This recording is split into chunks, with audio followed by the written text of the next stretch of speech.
This little video is on the march that changed everything, the Derry March of October 1968. So many events can claim to be the start of the Northern Irish Troubles, but the Derry March of October 1968 is perhaps the prime contender. Bit of background then, 1967 sees NICRA, the Northern Ireland Civil Rights Association, set up to defend and campaign for civil rights for all, particularly the Catholic community in Northern Ireland.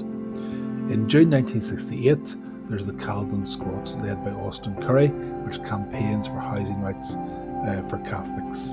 And in August 1968, following the Caledon Squad, there's the Coal Island to Dungannon NICRA March. This is stopped from entering Dungannon Town Centre by the RUC, by the police. And despite it ending peacefully, it limits publicity for NICRA, and they want to have something better and a bigger march to try to highlight what they're campaigning for.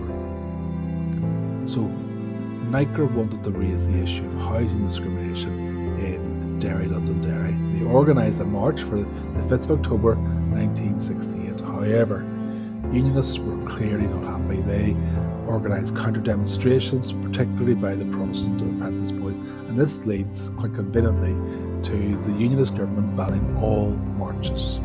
Now, NICRA refused to obey that ban on marching. They arrived in Derry on 5th of October 1968, and they started their march from the waterside area towards the city centre, which they're banned from entering. The NICRA March had 4 Westminster MPs with them, as well as an RTE television crew, and this would prove crucial for what happens next.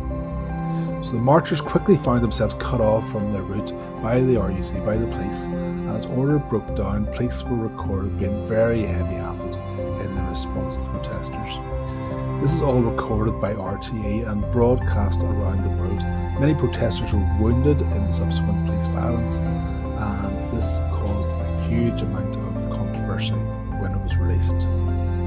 So what are the results of the Derry March? Well, the television coverage obviously was beamed around the world and highlighted civil rights, not just in the United States of America this time, but in Northern Ireland.